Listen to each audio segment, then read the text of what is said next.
रोज़ा police station में इफ्तार programme Ramzan के मक़ासिद पर रूहानी गुफ्तगू।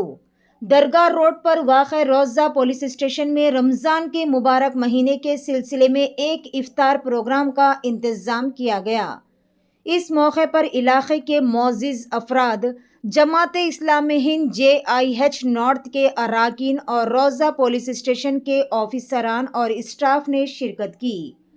प्रोग्राम में JB अब्दुल क़ादर इंजीनियर ने रमज़ान के असल मक़ासद पर तफसीली रोशनी डाली। उन्होंने कहा कि रमज़ान सिर्फ भूख और प्यास बर्दाश्त करने का नाम नहीं, बल्कि ये महीना सब्र, तक़वा, इंसानी हमदर्दी में इंसाफ को फ़रोग़ देने का पैगाम देता है।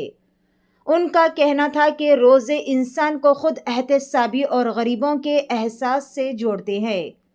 प्रोग्राम के आखिर में पुलिस इंस्पेक्टर दिलीप सागर ने खिताब करते हुए कौमी यकजहती और अमन के फ़रोग़ पर जोर दिया। उन्होंने कहा कि पुलिस और अवाम के दरमियान बेहतर राब्ता और भरोसा ही एक पुरअमन मुआशरे की बुनियाद है। उन्होंने इस किस्म के प्रोग्राम को पुलिस पब्लिक रिलेशन मजबूत करने में अहम करार दिया। इफ्तार के वक्त तमाम हाज़रीन को खजूर और फलों से इफ्तार करवाया गया, जिसके बाद दुआ के साथ प्रोग्राम का इख्तिताम हुआ। ये इफ्तार प्रोग्राम सिर्फ एक मजहबी रस्म नहीं, बल्कि पुलिस और अवाम के दरमियान भाईचारे और इत्तेहाद की एक मिसाली मंजर साबित हुआ। ऐसे ही ख़ास और अहम खबरों से अपडेटेड रहने के लिए चैनल को लाइक करें, शेयर करें और फॉलो करना ना भूलें।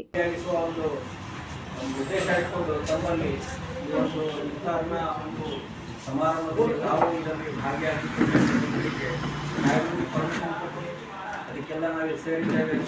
ಈ ಸ್ವಲ್ಪ ಹೊತ್ತಿನಲ್ಲಿ ಇಫ್ತಾರ್ ಪ್ರಾರಂಭ ಅಂದರೆ ಇದು ನಾವು ಸುಮಾರು 4:30 ಅಥವಾ 5 ಗಂಟೆ ಸುಮಾರಿಗೆ ನಾವು ತಯಾರಾಗುತ್ತೆ. ಅವಾಗ ಈ ಊಟ ಏನು ಮಾಡಬೇಕಿತ್ತು ಅದನ್ನು ಮಾಡ್ತೀವಿ. ಅದಾದ ನಂತರ ಅನ್ನ ನೀರು ಏನೂ ಇಲ್ದಂಗೆ ಸುಮಾರು 6:30 6:30 ತನಕ 6:35 ತನಕ ಇದು ಉಪವಾಸವನ್ನು ಆಚರಣೆ ಮಾಡಬೇಕು. ಹೀಗೆ ಈ ಉಪವಾಸ ಏನಪ್ಪ, ಉಪವಾಸ ಯಾಕೆ ಆಚರಣೆ ಮಾಡಬೇಕು, ಉಪವಾಸದಿಂದ ನಮ್ಗೆ ಏನು ಲಾಭ ಇದೆ ಅನ್ನೋದ್ರ ಬಗ್ಗೆ ಸ್ವಲ್ಪ ತಿಳ್ಕೋಬಾರ್ದು. ಈ ಉಪವಾಸ ಏನು, ಈ ಉಪವಾಸ ಯಾಕೆ ಆಚರಣೆ ಮಾಡಬೇಕು? ಉಪವಾಸ ಈ ರಂಜಾನ್ ತಿಂಗಳಲ್ಲಿ ಯಾಕೆ ಮಾಡಬೇಕು, ಬೇರೆ ತಿಂಗಳಲ್ಲಿ ಯಾಕೆ ಮಾಡಬಾರ್ದು? ರಂಜಾನ್ಗೆ ಯಾಕೆ ಇಷ್ಟು ಮಹತ್ವ ಬೇಕು, ರಂಜಾನ್ ತಿಂಗಳಲ್ಲಿ ಯಾಕೆ ಉಪವಾಸ ಮಾಡಬೇಕು, ಬೇರೆ ತಿಂಗಳಲ್ಲಿ ಯಾಕೆ ಮಾಡಬಾರ್ದು? ಸೊ ರಂಜಾನ್ ತಿಂಗಳಲ್ಲಿ ಯಾಕೆ ಉಪವಾಸ ಮಾಡಬೇಕು ಅಂತ ಹೇಳಿದರೆ, ಈ ರಂಜಾನ್ಗೆ ಒಂದು ಮಹತ್ತರವಾದ ಒಂದು ಘಟನೆ ನಡೀತದೆ ರಂಜಾನ್ ತಿಂಗಳಲ್ಲಿ. ಹೇಗೆ ಆಗಸ್ಟ್ ತಿಂಗಳು ನಮಗೆ 1947ಗಿಂತ ಮುಂಚೆ ಯಾವುದೇ ಒಂದು ಮಹತ್ತರವಾದ ಒಂದು ಉದ್ದೇಶ ಅಥವಾ ಇರಲಿಲ್ಲ. ಯಾರು ಸೆಲೆಬ್ರೇಷನ್ ಮಾಡ್ತಾ ಇರಲಿಲ್ಲ, ಯಾರು ಫ್ಲಾಗ್ ಹಾಸ್ಟಿಂಗ್ ಮಾಡ್ತಾ ಇರಲಿಲ್ಲ. ಆದರೆ 1947ನಲ್ಲಿ ಆಗಸ್ಟ್ 15ಕ್ಕೆ ಒಂದು ಮಹತ್ತರವಾದ ಘಟನೆ ನಡೀತು. ಅದಕ್ಕೆ ಆಗಸ್ಟ್ 15ಕ್ಕೆ ಒಂದು ಮಹತ್ತರವಾದ ಮಹತ್ವ ಬರುತ್ತೆ. ಅದಕ್ಕಾಗಿ ಆ ಆಗಸ್ಟ್ 15ನ್ನು ನಾವು ಪ್ರತಿ ವರ್ಷ ಆಚರಣೆ ಮಾಡ್ತೀವಿ. ಫ್ಲಾಗ್ ಹಾಸ್ಟಿಂಗ್ ಮಾಡ್ತೇವೆ, ಪರೇಡ್ ಮಾಡ್ತೇವೆ, ವಿವಿಧ ಕಾರ್ಯಕ್ರಮಗಳು ಹಮ್ಮಿಕೊಂಡು ಏನೆಲ್ಲ ರಾಷ್ಟ್ರೀಯ ಹಬ್ಬವನ್ನಾಗಿ ನಾವು ಅದನ್ನು ಆಚರಣೆ ಮಾಡ್ತೀವಿ. ಆದರೆ 1947ಗಿಂತ ಅದೇ ಆಗಸ್ಟ್ 15ಕ್ಕೆ ಯಾವುದೇ ಮಹತ್ವ ಇರಲಿಲ್ಲ. ಆದರೆ 1947 ಆಗಸ್ಟ್ 15ಕ್ಕೆ ಒಂದು ಘಟನೆ ನಡೀತು. ಆ ಘಟನೆವಾಗಿ ಆಗಸ್ಟ್ 15ಕ್ಕೆ ಅಷ್ಟು ಮಹತ್ವ. ಅದೇ ರೀತಿ ಈ ರಂಜಾನ್ ತಿಂಗಳು ಪ್ರವಾದಿ ಮೊಹಮ್ಮದ್ ಸಲ್ಲಲ್ಲಾಹು ಅಲೈಹಿ ವಸಲ್ಲಂಗಿಂತ ಮುಂಚೆನೂ ಬರ್ತಾ ಇತ್ತು. ಆದರೆ ಯಾವುದೇ ಮಹತ್ವ ಇರಲಿಲ್ಲ. ಯಾರು ರೋಜಾ ಮಾಡ್ತಿರ್ಲಿಲ್ಲ, ಯಾರು ನಮಾಜ್ ಮಾಡ್ತಾ ಇರಲಿಲ್ಲ, ಯಾರು ಏನು ದಾನ ಮಾಡ್ತಾ ಇರಲಿಲ್ಲ, ರಾತ್ರಿ ಹೊತ್ತು ಯಾರು ನಮಾಜ್ ಮಾಡ್ತಾ ಇರಲಿಲ್ಲ, ಸೊ ರೋಜಾನು ಮಾಡ್ತಾ ಇರಲಿಲ್ಲ. ಮತ್ತೆ ಯಾಕಪ್ಪ ಈ ರಂಜಾನ್ ತಿಂಗಳಿಗೆ ಪ್ರವಾದಿ ಮೊಹಮ್ಮದ್ ಸಲ್ಲಲ್ಲಾಹು ಅಲೈಹಿ ವಸಲ್ಲಂ ಅವರ ನಂತರ ಇದರೊಳಗೆ ಯಾಕೆ ಈ ಮಹತ್ವ ಬಂತು ಅಂತ ಹೇಳಿದ್ರೆ, ಆ ರಂಜಾನ್ ತಿಂಗಳಲ್ಲಿ ಪ್ರವಾದಿ ಮೊಹಮ್ಮದರ ಮೇಲೆ ಪವಿತ್ರ ಕುರಾನ್ ಅವತೀರ್ಣ ಆಗಲಿಕ್ಕೆ ಪ್ರಾರಂಭ ಆಯಿತು. ದಿವ್ಯ ಸಂದೇಶ ಏನು, ಆ ಸೃಷ್ಟಿಕರ್ತನ ದಿವ್ಯ ಸಂದೇಶ, ಆ ಪವಿತ್ರ ಕುರಾನ್ ಇದೆ, ಅದು ಪ್ರವಾದಿಯ ಮೇಲೆ ಅವತೀರ್ಣಗೊಳ್ಳಲು ಪ್ರಾರಂಭವಾಯಿತು.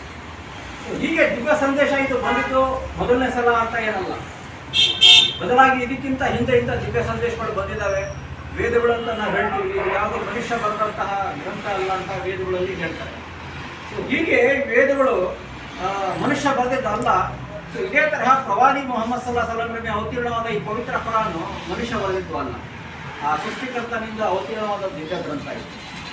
ಆ ಒಂದು ಮಹತ್ತರವಾದ ಘಟನೆ ನಡೆದ ಸಲುವಾಗಿ ಈ ರಂಜಾನ್ ತಿಂಗಳಲ್ಲಿ ಈ ಒಂದು ಉಪವಾಸ ಆಚರಣೆ ಮಾಡಬೇಕು. ರಂಜಾನ್ ತಿಂಗಳಿಗೆ ಇಷ್ಟು ಮಹತ್ವ ಬರುತ್ತೆ. ಆ ಘಟನೆ ನಡೀಲಿಲ್ಲ ಅಂದರೆ ಇಷ್ಟು ಈ ಮಹತ್ವ ಈ ತಿಂಗಳಿಗೆ ಇಷ್ಟು ಮಹತ್ವ ಬರ್ತಿರ್ಲಿಲ್ಲ. ಹಾಗಾದರೆ ಈ ರಂಜಾನ್ ತಿಂಗಳು ಯಾಕಪ್ಪ ಇಷ್ಟು ಈ ಪವಿತ್ರ ಫಲ ಏನಪ್ಪ ಇಷ್ಟು ಅಹಿಮೆಟ್ಟಾಗಿ ಇಷ್ಟು ಮಹತ್ವದ ಏನಿದೆ ಇದು, ಈ ಸಂದೇಶ ಏನಿರೋದು? ಪವಿತ್ರ ಕುರಾನು 1400 ವರ್ಷದಿಂದ ಪ್ರವಾದಿ ಮೊಹಮ್ಮದರ ಮೇಲೆ ಅವತೀರ್ಣ ಆಯಿತು. ಇದು ಮೊದಲನೇ ಸಲುವಾಗಿ ಬಂದಂತಹ ದಿವ್ಯ ಗ್ರಂಥ ಅಂತ ಆಗಲೇ ಹೇಳಿದೆ ನಾನು.